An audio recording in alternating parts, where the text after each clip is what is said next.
December నాటికి దేశానికి quantum computing కు చిరునామాగా అమరావతి అవుతుందని సీఎం చంద్రబాబు నాయుడు ధీమా వ్యక్తం చేశారు.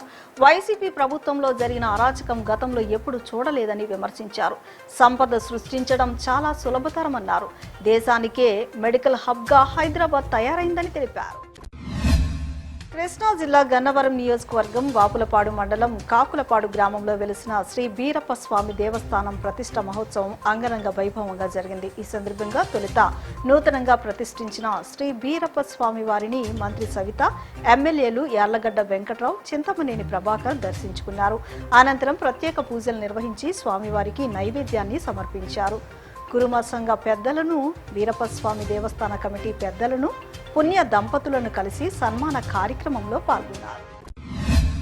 కృష్ణా జిల్లా పెనమలూరు నియోజకవర్గం ఉయ్యూరులో చాంద్ నగర్లో దుండగులు ఓ ఇంటిని ధ్వంసం చేసి తగులబెట్టిన ఘటన కలకలం రేపింది.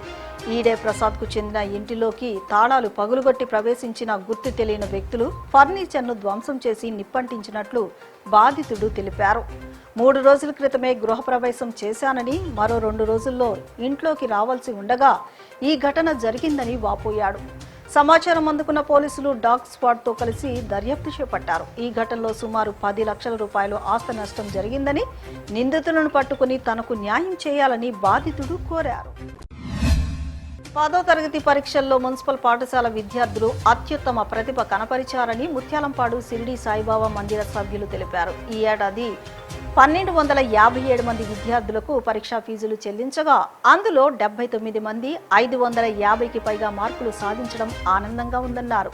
గత 20 ఏళ్లుగా భక్తి కార్యక్రమాలతో పాటు సామాజిక సేవా కార్యక్రమాలు నిర్వహిస్తున్నట్లు పేర్కొన్నారు.